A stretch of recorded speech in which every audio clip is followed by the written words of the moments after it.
मंत्री विद्या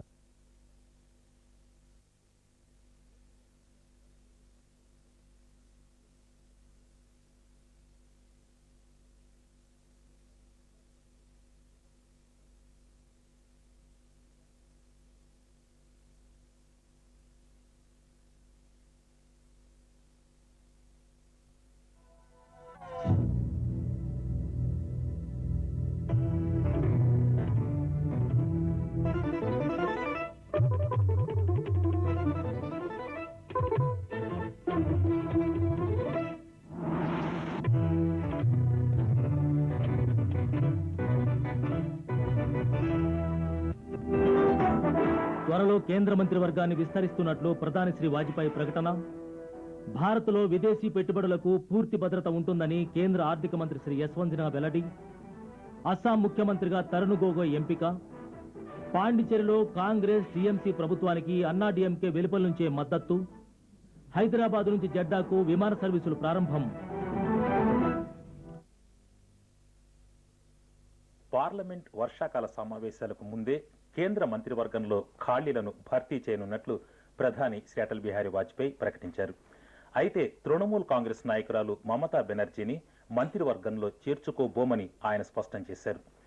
మలేషియాలో 4 రోజుల పర్యటన జరిపి నేడు ఢిల్లీకి వచ్చిన అనంతరం విలేకరులకు ఆయన ఈ విషయం తెలిపారు. మలేషియాలో తన పర్యటన విజయవంతమైందని, ఉభయ దేశాల మధ్య స్నేహ సంబంధాలు మరింత పటిష్టమయ్యాయని ఆయన చెప్పారు. ఆగ్నేయాసియా ప్రాంతాన్ని అణ్వస్త్రరహిత మండలంగా పరిగణించేందుకు భారత్ సిద్ధంగా ఉందని ప్రధాని శ్రీ అటల్ బిహారీ వాజ్పేయి నేడు ప్రకటించారు. కౌలాలంపూర్లో భారత్ ఆసియాన్ సంబంధాలు అనే అంశంపై మాట్లాడుతూ, భద్రతకు సంబంధించి భారత్ ఆసియాన్ దేశాలు పరస్పరం ఆధారపడవలసిన పరిస్థితి ఉన్నట్లు ఆయన పేర్కొన్నారు. ఆగ్నేయాసియాకు అణ్వస్త్రరహిత మండల ప్రతిపత్తిని భారత్ గౌరవిస్తుందని, ఈ మేరకు 1995లో ఖరారైన ఒప్పందంపై సంతకం కూడా చేస్తుందని ప్రధాని తెలిపారు. పాకిస్తాన్ పేరెత్తకుండా జమ్మూ కాశ్మీర్లో తీవ్రవాదాన్ని ప్రస్తావిస్తూ పవిత్ర యుద్ధం పేరిట జరిగే హింసాకాండ బహుళ జాతుల సమాజానికి ముప్పుగా పరిణమించినట్లు ప్రధాని చెప్పారు. మలేషియాలో తమ 4 రోజుల పర్యటన ఆఖరి కార్యక్రమంలో భాగంగా దౌత్య విదేశీ సంబంధాల సంస్థ గోష్ఠిలో ఆయన ప్రసంగించారు.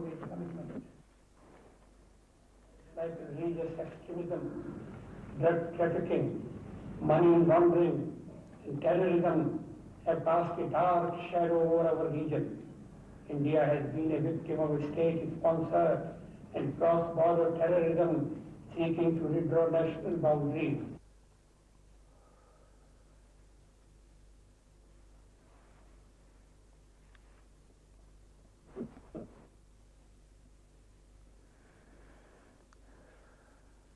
అస్సాంలో శ్రీ తరుణ్ గొగోయ్ నాయకత్వంలో కాంగ్రెస్ మంత్రివర్గం 2 రోజుల్లో ప్రమాణ స్వీకారం చేస్తుంది. ఈ రోజు గౌహతిలో సమావేశమైన కాంగ్రెస్ లెజిస్లేచర్ పార్టీ పిసిసి అధ్యక్షుడు, పార్లమెంట్ సభ్యుడు శ్రీ గొగోయ్ను తమ నాయకునిగా ఏకగ్రీవంగా ఎన్నుకుంది.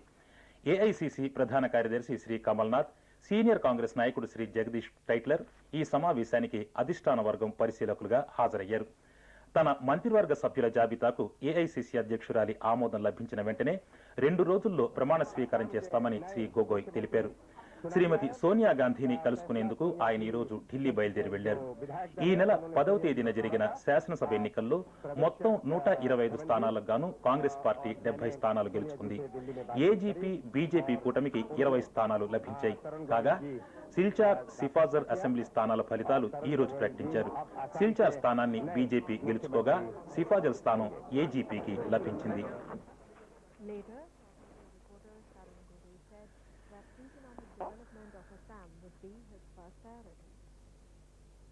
पहले से भी बोल रहा है इकोनॉमिक डेवलपमेंट भी हमारा खास मुद्दा होगा। असम का इकोनॉमिक सिचुएशन जानते हैं, वो वेरी बैड स्टेप है, सैलरी देने को नहीं चल रहा है, अनएम्प्लॉयमेंट प्रॉब्लम बढ़ रहा है, तो वैसे लिए हम बोल रहे हैं. కేరళ నూతన ముఖ్యమంత్రిగా సీనియర్ కాంగ్రెస్ నాయకుడు శ్రీ ఏకే యాంటోనీ రేపు ఉదయం ప్రమాణ స్వీకారం చేస్తారు. శ్రీ యాంటోనీతో పాటు యూడీఎఫ్ భాగస్వామ్య పార్టీల నాయకులు మంత్రులుగా ప్రమాణ స్వీకారం చేస్తారు. శ్రీ యాంటోనీ ఈ ఉదయం తిరువనంతపురంలో రాష్ట్ర గవర్నర్ శ్రీ ఎస్ఎస్ కాంగ్ను కలుసుకున్నారు. అనంతరం ప్రభుత్వం ఏర్పాటుకు గవర్నర్ ఆయన్ను ఆహ్వానించారు. శ్రీ యాంటోనీ నిన్న సాయంత్రం మొదట కాంగ్రెస్ లెజిస్లేటివ్ పార్టీ నాయకుడిగాను, తరువాత 8 పార్టీల యూడీఎఫ్ నాయకుడిగాను ఏకగ్రీవంగా ఎన్నికయ్యారు. 61 సంవత్సరాల వయసు గల శ్రీ యాంటోనీ కేరళ ముఖ్యమంత్రి పదవిని చేపట్టడం ఇది 3వసారి. నిష్కళంకమైన రాజకీయవేత్తగా శ్రీ యాంటోనీ పేరు తెచ్చుకున్నారు. పశ్చిమ బెంగాల్లో కొత్త ప్రభుత్వం ఏర్పాటు చేయవలసిందిగా ముఖ్యమంత్రి శ్రీ బుద్ధదేవ్ భట్టాచార్యని గవర్నర్ శ్రీ వీరేన్ జే షా ఈరోజు లాంఛనంగా ఆహ్వానించారు. 13వ రాష్ట్ర అసెంబ్లీ ఎన్నికల్లో లెఫ్ట్ ఫ్రంట్ ఘన విజయం సాధించడంలో శ్రీ భట్టాచార్యని లెఫ్ట్ ఫ్రంట్ కమిటీ నాయకునిగా తిరిగి ఏకగ్రీవంగా ఎన్నుకున్నారు. అసెంబ్లీ ఎన్నికలు ముగిసిన నేపథ్యంలో కాంగ్రెస్తో కలిసి పనిచేసే అవకాశాన్ని సిపిఎం నేడు త్రోసిపుచ్చింది.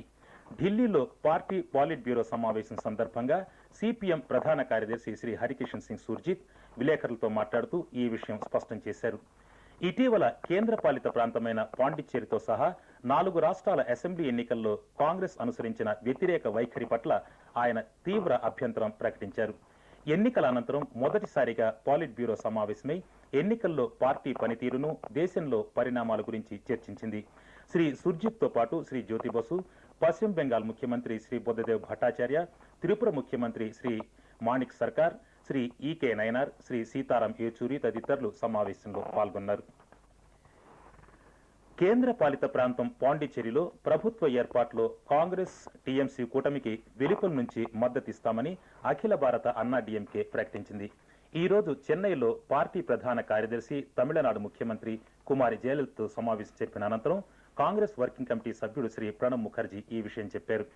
30 మంది సభ్యులు గల శాసనసభలో కాంగ్రెస్ 11 స్థానాలు, టీఎంసీ 2 స్థానాలు గెలుచుకున్నాయి. కాగా అన్నా డీఎంకేకు 3 స్థానాలు లభించాయి. ప్రభుత్వం ఏర్పాటుకు 3 స్థానాలు తక్కువైన కాంగ్రెస్ టీఎంసీ కూటమికి అన్నా డీఎంకే మద్దతు ఇవ్వడంతో ఆ లోటు భర్తీ అయింది. 6 నెలల్లోగా శాసనసభకు ఎన్నిక కావడం, ముఖ్యమంత్రి పదవిలో కొనసాగటం పెద్ద సమస్యగా తాను భావించడం లేదని తమిళనాడు ముఖ్యమంత్రి కుమారి జయలలిత అన్నారు. చెన్నైలో ఈ రోజు విలేకరులతో మాట్లాడుతూ తాము శాసనసభకు ఎన్నికయ్యేందుకు అవరోధంగా ఉన్న న్యాయపరమైన అంశాలను పరిశీలిస్తున్నామని ఆమె అన్నారు. సాంప్రదాయం ప్రకారం తాము ప్రధాని శ్రీ వాజ్పేయిని కలవనున్నామని ఒక ప్రశ్నకు సమాధానంగా ఆమె చెప్పారు. ప్రభుత్వం ఏర్పాటుకు తమను ఆహ్వానిస్తూ రాష్ట్ర గవర్నర్ తీసుకున్న నిర్ణయంలో గాని, తాము ముఖ్యమంత్రిగా ప్రమాణ స్వీకారం చేయడంలో గాని తప్పు పట్టవలసింది ఏదీ లేదని మరో ప్రశ్నకు సమాధానంగా ఆమె అన్నారు. మణిపూర్లో అధికార పీపుల్స్ ఫ్రంట్ ప్రభుత్వంలో నెలకొన్న సంక్షోభం ఈ రోజు మరింత తీవ్రతరమైంది. ముఖ్యమంత్రి శ్రీ రాధా వినోద్ కోయిజాం, అనుకూల వ్యతిరేక వర్గాలు రెండూ తమ తమ వైఖరులను మరింత కఠినతరం చేయడంతో ప్రతిష్టంభన కొనసాగుతోంది. 35 మంది శాసనసభ్యులున్న బీజేపీ నాయకత్వంలోని ప్రత్యర్థి శిబిరంలో చీలిక తేవటానికి ముఖ్యమంత్రి చేసిన ప్రయత్నం ఫలించలేదు. ఇదిలా ఉండగా కోయిజాం మంత్రివర్గానికి కొంతకాలం పాటు వెలుపల నుంచి మద్దతు ఇవ్వటానికి అనుమతించవలసిందిగా బీజేపీ రాష్ట్ర శాఖ పార్టీ అధిష్టాన వర్గాన్ని కోరింది. ఇప్పుడొక వాణిజ్య ప్రకటన. వేప కొబ్బరి తులసీలా గుణాల భరితం నిర్మహాబలీనా నిత్యం నేచురల్ ఫ్రెష్ అండ్ ఫైన్ నిర్మహాబలీనా బ్రతకాలి ప్రకృతి బడిలోనా. గ్రామీణాభివృద్ధి కార్యక్రమాలను మరింత పారదర్శకత, జవాబుదారీతనంతో ప్రజల మధ్యకు తీసుకువెళ్లడమే తమ ధ్యేయమని కేంద్ర గ్రామీణాభివృద్ధి శాఖ మంత్రి శ్రీ ఎం వెంకయ్యనాయుడు అన్నారు. ఈ రోజు రాజేంద్ర నగర్లోని జాతీయ గ్రామీణాభివృద్ధి సంస్థలో మీడియా వర్క్షాప్ను ప్రారంభిస్తూ గ్రామీణ ప్రాంతాల అభివృద్ధి గురించి ప్రసార సాధనాలు, వార్తాపత్రికలు మరింత సమయం కేటాయించాలని కోరారు. ఈమని కృష్ణారావు నివేదిక. గ్రామీణాభివృద్ధి పట్ల విలేకరులకు మరింత ఆలోచన శక్తిని పెంచి అవగాహన పెంపొందించడానికి కేంద్ర గ్రామీణాభివృద్ధి శాఖ, ప్రెస్ ఇన్ఫర్మేషన్ బ్యూరో, జాతీయ గ్రామీణాభివృద్ధి సంస్థ హైదరాబాద్లో 2 రోజుల వర్క్షాప్ను ప్రారంభించాయి. రాష్ట్రంలోని వివిధ జిల్లాల నుండి 68 మంది విలేకరులు ఈ సదస్సులో పాల్గొంటున్నారు. కేంద్ర గ్రామీణాభివృద్ధి శాఖ మంత్రి శ్రీ ముప్పవరపు వెంకయ్యనాయుడు ఈ సదస్సును ప్రారంభిస్తూ పట్టణ గ్రామీణ ప్రాంతాల అంతరాన్ని తగ్గించడానికి మీడియా మరింత కృషి జరపాలని అన్నారు. ఈ యొక్క పేదరికాన్ని, వెనుకబడిన తరాన్ని తొలగించాలంటే ఎవరైతే దీనివల్ల లబ్ధి పొందారో, ఎవరైతే దీనివల్ల లాభం పొందారో వాళ్ళను పక్కకు తప్పించాలి దీంట్లో నుంచి. ఈ ప్రభుత్వం చేపట్టే దారిద్ర్య నిర్మూలన, వెనుకబడిన నిర్మూలన, ఈ కార్యక్రమాలన్నీ కూడా పేద వర్గాలకు, వెనుకబడిన వర్గాలకు, వెనుకబడిన ప్రాంతాలకు ఉద్దేశించబడినవి.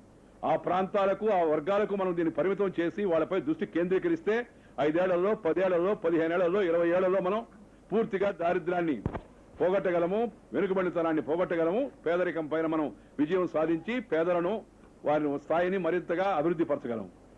21వ శతాబ్దం భారతీయ శతాబ్దంగా తయారు కావాలంటే భారతీయులందరం కలిసి ఈ యొక్క బృహత్ కార్యక్రమంలో భాగస్వాములు కావాల్సిన అవసరం అంతా కూడా ఉంది. 2 రోజుల ఈ సదస్సులో కేంద్ర రాష్ట్ర ప్రభుత్వాలు నిర్వహిస్తున్న వివిధ కార్యక్రమాలు, అమలు జరుగుతున్న తీరు, పారదర్శకత, జవాబుదారీతనం, భాగస్వామ్యం వంటి విషయాలు చర్చకు వస్తున్నాయి. రాష్ట్ర పంచాయతీరాజ్ గ్రామీణాభివృద్ధి శాఖ మంత్రి శ్రీ పోచారం శ్రీనివాసరెడ్డి, కేంద్ర గ్రామీణాభివృద్ధి శాఖ సంయుక్త కార్యదర్శి డాక్టర్ జేఎస్ శర్మ ప్రభుత్వాలు ఈ కార్యక్రమంలో పాల్గొంటున్నారు. కొత్తగా ఏర్పాటైన తెలంగాణ రాష్ట్ర సమితి మొట్టమొదటి బహిరంగ ర్యాలీ రేపు కరీంనగర్లో జరుగుతుంది. సింహగర్జన పేరుతో ఈ ర్యాలీ నిర్వహిస్తున్నట్లు తెలంగాణ రాష్ట్ర సమితి అధ్యక్షుడు, మాజీ deputy speaker Shri K Chandrasekhara Rao ఈరోజు హైదరాబాద్లో విలేకరులకు చెప్పారు. వివిధ రాజకీయ పార్టీలకు చెందిన శాసనసభ్యులు తమను సంప్రదిస్తున్నారని, తగిన సమయంలో వారు తమతో చేతులు కలపగలరని శ్రీ చంద్రశేఖరరావు చెప్పారు. జేఎంఎం నాయకుడు శ్రీ శిబు సోరెన్తో సహా చిన్న రాష్ట్రాల ఏర్పాటును బలపరుస్తున్న పలు పార్టీల జాతీయ, ప్రాంతీయ నాయకులు రేపటి ర్యాలీకి హాజరవుతున్నారని ఆయన చెప్పారు. జాతీయ పారిశ్రామిక భద్రతా అకాడమీలో శిక్షణ పొందిన 12వ బ్యాచ్ ఫైర్ సర్వీస్ కానిస్టేబుళ్ల పాసింగ్ అవుట్ పరేడ్ నేడు హైదరాబాద్లో జరిగింది. మొత్తం 207 మంది ఫైర్మెన్లు పాల్గొన్న ఈ కార్యక్రమంలో కేంద్ర గ్రామీణాభివృద్ధి శాఖ మంత్రి శ్రీ ఎం వెంకయ్యనాయుడు ముఖ్య అతిథిగా పాల్గొన్నారు. అగ్ని ప్రమాదాలను అరికట్టేందుకు సంబంధించిన అంశాలలో వీరందరూ 40 వారాల పాటు విస్తృతంగా శిక్షణ పొందారు. శ్రీ వెంకయ్యనాయుడు ఈ సందర్భంగా మాట్లాడుతూ దేశంలో తీవ్రవాదాన్ని ఎదుర్కోవడంలో మిలిటరీ, పారామిలిటరీ, రాష్ట్ర పోలీస్ దళాల పాత్ర గణనీయమైందని పేర్కొన్నారు. Academy deputy inspector general Shri PVK Reddy మాట్లాడుతూ పారిశ్రామిక భద్రత, అగ్ని ప్రమాదాల నివారణలో నైపుణ్యాన్ని అలవర్చుకోవాలని సిబ్బందిని కోరారు.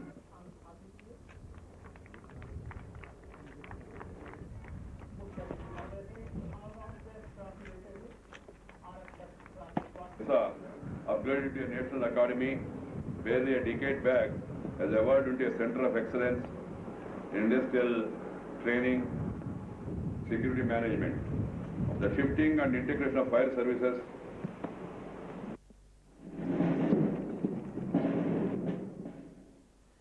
హైదరాబాద్, జెడ్డా మధ్య ప్రతి బుధవారం నేరుగా నడిచే ఎయిర్ ఇండియా విమానం సర్వీస్కు ముఖ్యమంత్రి శ్రీ ఎన్ చంద్రబాబు నాయుడు ఈరోజు ప్రారంభోత్సవం చేశారు.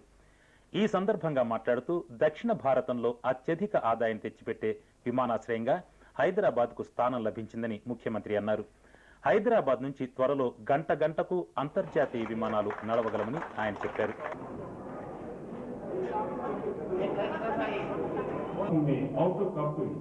That is the person they are asking. I ask them why. You don't have flight. I can go to China within no time. I can go to Dubai within no time. Or I can go to Singapore within no time. But to come to India, I have to book reservation for 10 days or 15 days or 20 days. That is the biggest problem we are facing as of today. రాష్ట్ర minority ఆర్థిక సహాయ సంస్థ ఆధ్వర్యంలో హైదరాబాద్లో నేడు ఉచిత నేత్ర చికిత్స శిబిరాన్ని నిర్వహించారు. మొత్తం 250 మంది ఈ శిబిరంలో నేత్ర పరీక్షలు జరిపించుకోగా వారిలో 210 మందికి కళ్లద్దాలను పంపిణీ చేశారు. 25 మందిని ఆపరేషన్ కోసం ఎంపిక చేశారు.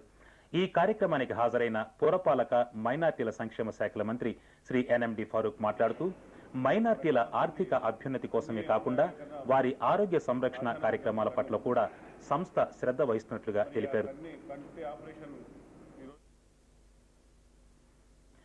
శాసనసభ్యుడు శ్రీ శ్రీపతి రాజేశ్వర్, సంస్థ డెవలప్మెంట్ అధికారి శ్రీ సయ్యద్ అహ్మద్ అలీ కూడా కార్యక్రమంలో పాల్గొన్నారు. కోర్టుల ఆదేశాలకు అనుగుణంగా సకాలంలో పంచాయతీ ఎన్నికలు నిర్వహించాలని సిపిఐఎం రాష్ట్ర కమిటీ ప్రభుత్వాన్ని కోరింది. ఈ ఎన్నికలు వాయిదా వేయడానికి రాష్ట్ర ప్రభుత్వం పరోక్షంగా ప్రయత్నిస్తోందని కమిటీ కార్యదర్శి శ్రీ బివి రాఘవులు ఒక ప్రకటనలో ఆరోపించారు. సుప్రీంకోర్టు ఇచ్చిన తీర్పు అమలును అడ్డుకునేందుకు రాష్ట్ర ప్రభుత్వమే పరోక్షంగా కోర్టు వ్యాజ్యాలను ప్రోత్సహిస్తోందని ఆయన అన్నారు. గతంలోనే రిజర్వేషన్ల సమస్య పరిష్కారానికి అఖిలపక్ష సమావేశం జరిపి అందరికీ ఆమోదయోగ్యమైన విధానంతో ఎన్నికలు జరపాలని కోరినప్పటికీ ప్రభుత్వం పట్టించుకోలేదని ఆయన పేర్కొన్నారు. కాశ్మీర్ ప్రజల ప్రయోజనాలను దృష్టిలో ఉంచుకుని కేంద్రంతో తక్షణమే చర్చలు జరపాలని బ్రిటన్కు చెందిన కాశ్మీర్ బృందం ఒకటి హురియత్ కాన్ఫరెన్స్ ను కోరింది. కేంద్రంతో చర్చలు జరిపే ముందు పాకిస్తాన్ను సందర్శించేందుకు అనుమతి ఇవ్వాలని హురియత్ కాన్ఫరెన్స్ పట్టుబట్టడాన్ని ఈ బృందం నిశితంగా విమర్శించింది. జమ్మూ కాశ్మీర్ మానవ హక్కుల బృందం secretary general Shri Nadir Gilani Hurriyat conference అధ్యక్షుడు శ్రీ అబ్దుల్ గనీ భట్కు రాసిన లేఖలో ఈ విషయం తెలిపారు. భారత్ అభివృద్ధి పథంలో పయనిస్తున్న దేశమని, విదేశీ పెట్టుబడిదారుల డబ్బు దేశంలో సురక్షితంగా ఉండగలదని ఆర్థిక మంత్రి శ్రీ యశ్వంత్ సిన్హా హామీ ఇచ్చారు. భారత్లో పెట్టే పెట్టుబడులు సురక్షితంగా ఉండటంతో పాటు ప్రపంచంలో మరే దేశంలో లేనంతగా లాభాలను సంపాదించి పెట్టగలవని గత రాత్రి హాంకాంగ్లో ఆసియా సొసైటీ తన గౌరవార్ధించిన విందులో మాట్లాడుతూ ఆయన చెప్పారు. భారత ఆర్థిక వ్యవస్థ పటిష్టంగా ఉందని, ఆగ్నేయాసియా ఆర్థిక సంక్షోభం ఎటువంటి ప్రభావాన్ని చూపించలేకపోవడమే ఇందుకు నిదర్శనమని శ్రీ సిన్హా తెలిపారు. తూర్పు ఆసియా ప్రాంతం నుంచి విదేశీ పెట్టుబడులను ఆకర్షించేందుకు హాంకాంగ్లో పర్యటిస్తున్న శ్రీ సిన్హా ప్రాధాన్యత రంగాల్లో పెట్టుబడులను పెట్టేందుకు ముందుకు రావాలని ప్రవాస భారతీయులను కోరారు. సివిల్ సర్వీసెస్ మెయిన్ పరీక్షల ఫలితాలను యూపీపీఎస్సీ ఈ రోజు ప్రకటించింది. 85 మంది మహిళలతో సహా 427 మంది అభ్యర్థులు వివిధ సర్వీసులకు ఎంపికయ్యారు. బెంగళూరుకు చెందిన విజయలక్ష్మి బిడారి తర్వాత తనను తాను కాల్చుకున్నారు. 29 సంవత్సరాల దీపేంద్ర తన పెళ్లి కుమార్తెను ఎంచుకొనటంపై వచ్చిన విభేదాల కారణంగా ఈ హత్యాకాండకు పాల్పడినట్లు నేపాల్ ఆంతరంగిక వ్యవహారాల మంత్రి శ్రీ రాజేంద్ర పోడల్ చెప్పారు. నేపాల్ దివంగత రాజు బీరేంద్ర కుమారుడు దీపేంద్రను నేపాల్ రాజుగా ప్రకటించినట్లు దూరదర్శన్ ప్రతినిధి ఎస్పీ శుక్లా తెలియజేస్తున్నారు. దీపేంద్ర ఆసుపత్రిలో అపస్మారక స్థితిలో ఉన్నందున బీరేంద్ర సోదరుడు జ్ఞానేంద్రను తాత్కాలిక రాజుగా ప్రకటించారు. నేపాల్ రాజకుటుంబ వ్యవహారాలను చూసే స్టేట్ కౌన్సిల్ ఈ ప్రకటన చేసింది. ఖాట్మండులో అప్రకటిత బంద్ లాంటి వాతావరణం నెలకొంది. రోడ్లపై రాకపోకలు స్వల్పంగా ఉన్నాయి. దుకాణాలు మూతపడ్డాయి. ప్రజలు ఆసక్తితో ఈ పరిణామాలను గమనిస్తున్నారు. ఇవి మినహా ఖాట్మండులో జీవన కార్యకలాపాలు మామూలుగా ఉన్నాయి. కొద్దిసేపటి క్రితం రాజదంపతుల అంతిమయాత్ర ప్రారంభమైంది. వేలాది ప్రజలు అశ్రు నయనాలతో రాజదంపతులకు శ్రద్ధాంజలి ఘటిస్తున్నారు. ఖాట్మండులో నేపాల్ రాజు బీరేంద్ర, రాణి ఐశ్వర్య, ఇతర రాజ కుటుంబీకులు గత రాత్రి హత్య గురైన అనంతరం నేపాల్లో నెలకొన్న పరిస్థితిని ఈ రోజు కొత్త ఢిల్లీలో ప్రధానమంత్రి శ్రీ వాజ్పేయి భద్రతా వ్యవహారాల మంత్రివర్గ కమిటీ అత్యవసర సమావేశాన్ని ఏర్పాటు చేసి సమీక్షించారు. 35 నిమిషాల పాటు జరిగిన ఈ సమావేశంలో కేంద్ర విదేశాంగ మంత్రి శ్రీ జస్వంత్ సింగ్, ప్రధానమంత్రి ముఖ్య కార్యదర్శి శ్రీ బ్రజేష్ మిశ్రా, విదేశాంగ కార్యదర్శి చౌకీలా అయ్యర్, సైనిక దళాల ఉప ప్రధానాధికారి లెఫ్టినెంట్ జనరల్ విజయ్ ఒబెరాయ్ తదితరులు పాల్గొన్నారు. అంతకుముందు ప్రధానమంత్రి శ్రీ అటల్ బిహారీ వాజ్పేయి ఈ అంశంపై నేపాల్ ప్రధాని శ్రీ జీపీ కోయిరాలతో మాట్లాడారు. నేపాల్ రాజు, రాణి, ఇతర కుటుంబ సభ్యుల హత్య పట్ల శ్రీ వాజ్పేయి దిగ్భ్రాంతిని, తమ ప్రగాఢ సానుభూతిని శ్రీ కోయిరాలకు తెలియజేశారు. నేపాల్ రాజు బీరేంద్ర, రాణి ఐశ్వర్య, ఇతర రాజ కుటుంబీకుల హత్య పట్ల ఐక్యరాజ్య సమితి ప్రధాన కార్యదర్శి కోఫీ అన్నన్ దిగ్భ్రాంతిని, తమ ప్రగాఢ సానుభూతిని వ్యక్తం చేశారు. ఈ విషాద సంఘటన పట్ల తాను ఎంతో వ్యధ చెందానని అన్నన్ ఒక ప్రకటనలో పేర్కొన్నారు. నేపాల్ ప్రజలకు ఆయన తమ సంతాపాన్ని తెలియజేశారు. ఈ క్లిష్ట సమయంలో దేశంలో శాంతి, సుస్థిరతల కోసం కృషి చేయవలసిందిగా అన్నన్ నేపాల్ ప్రజలకు విజ్ఞప్తి చేశారు. నేపాల్ దివంగత రాజు బీరేంద్ర వీర్ విక్రమ్ స్థితప్రజ్ఞుడైన రాజనీతిజ్ఞుడు. నేపాల్ సాంప్రదాయిక వ్యవస్థను సామాజిక, ఆర్థిక మార్పులతో ఆయన నిర్వహించారు. భారత్, ఇతర దక్షిణాసియా దేశాలతో సన్నిహిత సత్సంబంధాల పట్ల గట్టి విశ్వాసమున్న బీరేంద్ర 1945 డిసెంబర్ 28న రాజు మహేంద్ర, రాణి ఇంద్ర రాజ్యలక్ష్మి దేవిశాలకు జన్మించారు. వీరేంద్ర డార్జిలింగ్లో సెయింట్ జోసెఫ్ పాఠశాలలో విద్యను అభ్యసించారు. ఇంగ్లాండ్లో ఈటన్ కళాశాలలోను, టోక్యో విశ్వవిద్యాలయంలోను, అమెరికాలో హార్వర్డ్ విశ్వవిద్యాలయంలోను వీరేంద్ర విద్యను అభ్యసించారు. ప్రాంతీయ సహకారం కోసం దక్షిణ ఆసియా సంఘాన్ని ఏర్పాటు చేయడంలో ఆయన చురుకైన పాత్రను నిర్వహించారు. తన తండ్రి మరణంతో 1972 జనవరి 31న రాజుగా పదవి బాధ్యతలు స్వీకరించిన బీరేంద్ర నేపాల్ను 3 దశాబ్దాల పాటు పాలించారు.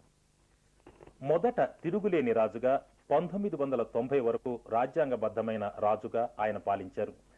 రాజుగా పదవీ బాధ్యతలు స్వీకరించాక ఆయన తొలిసారిగా అక్టోబర్ 1973లో భారత్ను, 2 మాసాల తరువాత చైనాను సందర్శించారు. ఈ 2 పొరుగు దేశాలతో సన్నిహిత సత్సంబంధాల కోసం ఆయన ప్రాధాన్యత ఇచ్చారు. 1970 దశకంలో రాజు బీరేంద్ర తన తండ్రి నెలకొల్పిన పార్టీ రహిత రాజకీయ వ్యవస్థను నిర్వహించేందుకు ఆర్థికాభివృద్ధి కార్యక్రమాలను అమలు పూనుకున్నారు.